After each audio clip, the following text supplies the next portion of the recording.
Pues bueno, este último micro mío tiene que ser más corto que los anteriores, porque después de esto tenemos la participación de Natalia Lauro, que es algo tan esperado por todos y que bueno, es una corona a este humilde esfuerzo que hemos venido haciendo entre todos para homenajear a Lauro, pero además porque también voy a tocar yo el otro valse del maestro Lauro, que es Natalia, ¿no?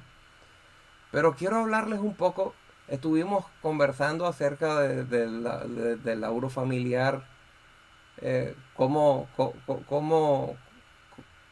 pensando en su familia, sin embargo, también se dedicó a la música, ¿no?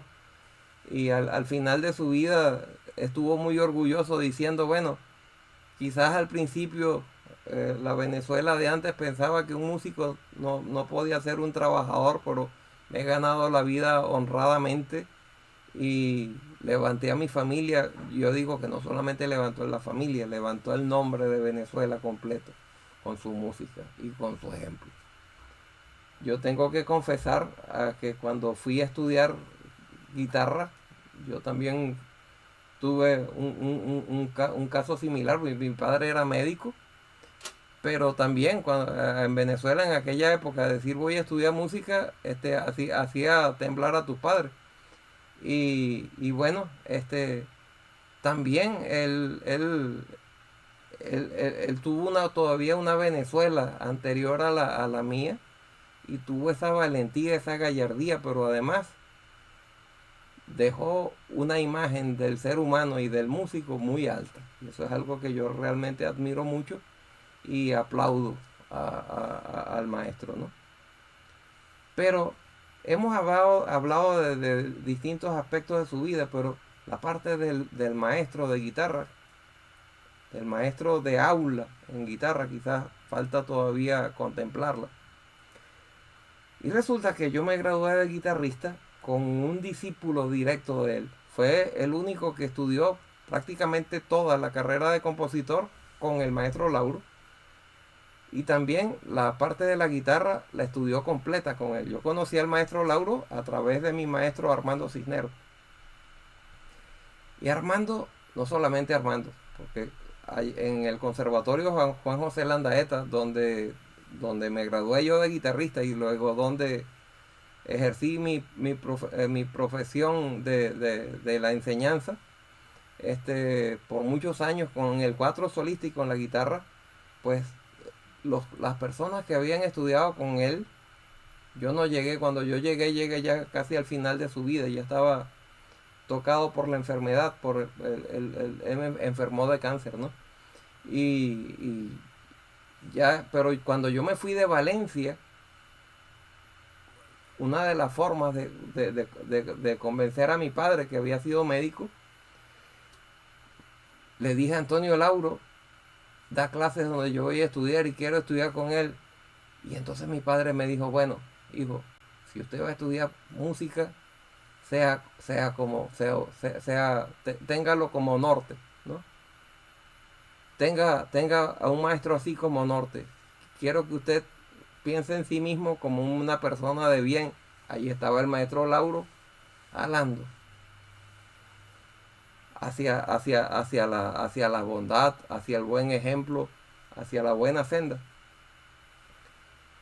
Hay un aspecto que hizo del maestro Lauro un ser de una gran generosidad, ¿no? Eh, y fue el trato paternal hacia sus discípulos. Los discípulos suyos no lo querían como un profesor de guitarra, no. Era una imagen paterna. Lauro quedó huérfano muy temprano. ¿Se acuerdan que dijimos que había estado huérfano a los 5 años? Pues bien, a Lauro le dieron dos personas en la vida que fueron unas figuras paternales. A Raúl Borges, que era su maestro de guitarra, que también era un baluarte. Aquel hombre era un baluarte, era un hombre de una vasta cultura, era un tipo estupendo. Y al otro baluarte que le dieron, aquella columna dórica, poderosa y bien fundada, fue Vicente Emilio Sojo. Pues miren, Antonio Lauro fue para sus discípulos también un Raúl Borges y un Vicente Emilio Sojo. Estos muchachos tal vez no habían tenido la experiencia de Lauro de quedar huérfanos a los 5 años, de tener esa responsabilidad, ¿no? Lauro tuvo que encenderle, a poner el horno al máximo para madurar aquella, dentro de aquellas responsabilidades del ser humano que tenía que llegar a ser. Pero lo hizo. Y ahora les voy a dejar la parte más bella de todo este ciclo. Vamos a permitir que estas palabras terminen y que nos muestre un lado que solo una niña que tuvo a Lauro como techo, como padre, como fuego del hogar, que su propia hija Natalia Lauro nos hable de su papá. Atención. Hola, soy Natalia Lauro y les voy a conversar sobre la vida familiar de Antonio Lauro. Me voy a ubicar en el año 1941, que fue el año cuando estaba regresando el trío Los Cantores del Trópico, conformado por mi papá, Manuel Enrique Pérez Díaz y Marco Tulio Maristani, de una gira por países de Sudamérica. Y me sitúo ese año porque ese fue el año en que, llegando a Caracas, mi papá fue para la Escuela Superior de Música y había en ese momento un ensayo del Orfeón Lamas que dirigía el maestro Sojo. Y mi papá quería saludar al maestro Sojo y saludar a los amigos. Y por supuesto porque él también pertenecía al Orfeón Lamas y pues quiso el destino que allí conociese él a mi mamá, María Luisa, quien formaba parte del grupo de sopranos del Orfeón. 5 años después, en el año 46, pues se casaron y de inmediato pues concibieron a su primer hijo, pues a Leonardo. Y este primer hijo, pues ya concebido, aún no nacido, mi papá pues le dedicó un cuarteto de cuerdas llamado Leonardo. Y había una gran preocupación entre los amigos y entre la familia porque mi papá no había manera de hacerle entender que podía no ser varón sino hembra. Pero mi papá estaba convencido y gracias a Dios que nació Leonardo. Bueno, después nací yo en el año 50 y pero un año después estábamos viviendo en ese momento una dictadura desde el año 48, 1948, y pues, mi papá pues no estaba de acuerdo con el régimen dictatorial y pues lo combatió y fue un preso político, fue detenido, fue apresado y estuvo en la cárcel Modelo durante un año, entre la cárcel Modelo y la penitenciaría de San Juan de los Morros. Y por supuesto se imaginarán la separación de una pareja de jóvenes recién casados con 2 hijos pequeños de 4 años y 1 año que tenía yo. Y pues fue muy duro para la familia pues esa separación. De ese año conservo algunas cartas que le enviaba mi papá a mi mamá desde la cárcel Modelo y desde la penitenciaría de San Juan de los Morros. Y son unas cartas preciosas. Para empezar, la letra de mi papá, la caligrafía de mi papá era muy bella. Y pues las cartas eran muy amorosas. Siempre muy preocupado por la salud de mi mamá, que estaba muy delgada, y de la salud nuestra, de Leonardo y mía. Y añoraba porque pudiera salir pronto. Y realmente, pues bueno, eso transcurrió un año de su detención y de estar preso. fue un preso político. Posteriormente, en el año 55, pues todavía estábamos con el régimen con la dictadura. Pues nació mi hermano Luis. Todos fuimos bendecidos con el genio musical de mi papá, porque nos compuso canciones de cuna y valses. Por supuesto, no, a mi mamá, por supuesto, también, porque le compuso, para ella fue la Gatica y el vals María Luisa, tan difícil como era ella de carácter. Mi papá siempre fue una persona muy familiar, dedicado a la casa, dedicado a sus hijos, a su familia, a las tradiciones, las costumbres navideñas. Los aguinaldos del Orfeón Lamas eran los que tenían presencia siempre en nuestra casa. Ponía a sonar la música de los aguinaldos del Orfeón Lamas y nos sentábamos a contemplar el nacimiento con sus luces que encendían y apagaban y con todas las demás luces de la casa y escuchando los aguinaldos. Era una costumbre preciosa, una tradición bellísima. Con eso arrancábamos siempre la Navidad, escuchando los aguinaldos del maestro Sojo, del Orfeón Lamas. Nos decía siempre a mis hermanos y a mí que estuviésemos en la casa, que estuviésemos con un trapito en la mano y estar limpiando por donde íbamos pasando. Si veíamos cualquier cosita, pues limpiarlo. Él adoraba su casa, su entorno familiar y todo lo que él pudiese hacer para mantener unida a la familia, él lo hacía. Siempre con un gran amor, con una gran paciencia, siempre con la familia presente por encima de todo. Tenía siempre mi papá una palabra oportuna y un consejo para sus sobrinos, mis primos por el lado de mi papá. Siempre iban para allá a visitarnos y se sentaban horas en el porche de la casa a tomar café y a conversar con mi papá. Adoraban estar con mi papá y pues hacer todas las cosas que se podían hacer con la familia. Pues para mi papá era una bendición. Siempre le gustaba la comida casera, todo lo que pudiera ser en beneficio de estar unido en su casa con su familia, pues bienvenido fuera. Otros aspectos bonitos a señalar con relación a la vida familiar de mi papá eran esos paseos que a él le encantaba hacer, porque él era hombre más bien de montaña que de playa. Y un sábado o un domingo nos íbamos, papá, mamá y los 3 hijos, en su carrito, su Volkswagen, por la carretera panamericana.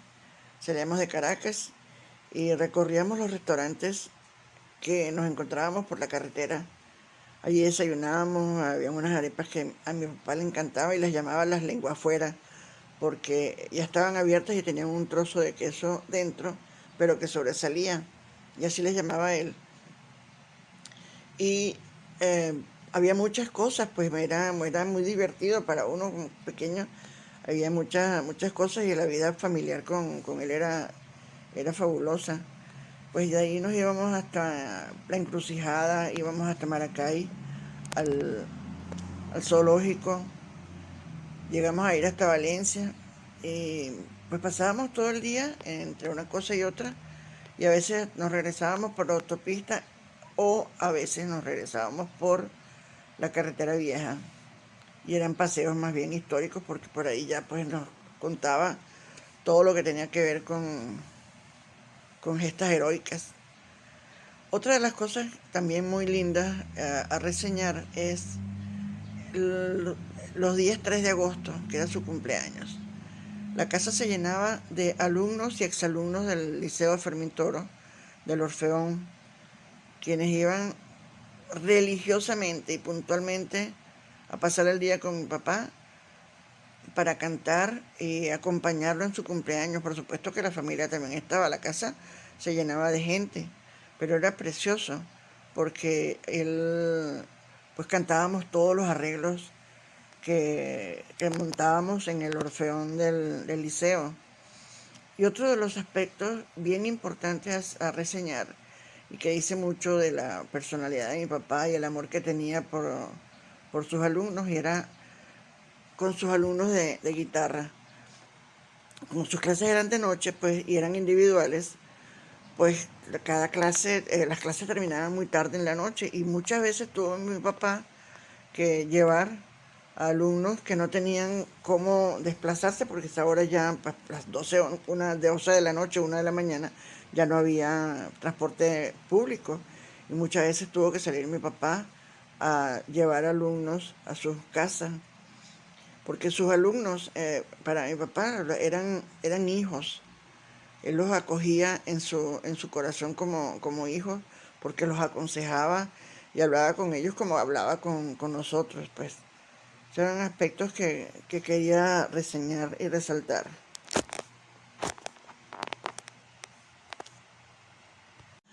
Quiero manifestarles lo difícil que resulta resumir en pocos minutos lo que han sido vivencias familiares con mi papá.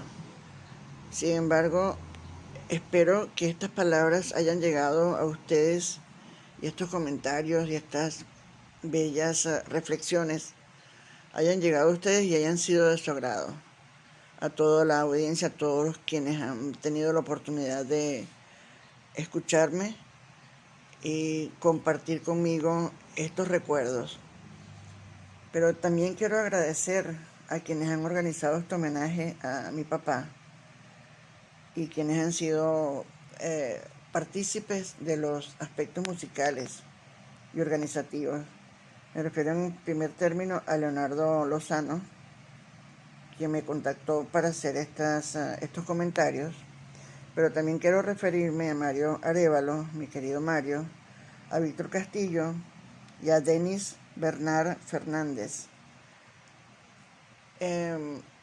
todos responsables de la parte musical, pero no quiero que se me escape el nombre de Luis Salvador Feo La Cruz, quien ha apoyado en todo este trabajo. Pues en principio estos son mis comentarios y mi agradecimiento para todos quienes han estado pendientes y han escuchado mi participación en el desarrollo de este homenaje a Antonio Lauro. Mi cariño por siempre para todos. Abrazos.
Gentiles amigos nuestros, muchísimas gracias por habernos acompañado en este tributo que rendimos a la memoria, al ejemplo, a la figura del maestro Antonio Lauro, que hemos hecho con tanto cariño para ustedes desde el Museo de Arte Valencia. Quiero agradecer muy sinceramente la participación de nuestros amigos y colegas, los maestros Víctor Castillo, de aquí de Valencia, el maestro Denis Bernard Fernández, que ha participado desde Perú, y también agradecer la presencia de nuestro amigo y colega Mario Arévalo, el maestro Mario Arévalo, que participa doblemente porque él es colombiano, pero está viviendo en Ecuador, Quito.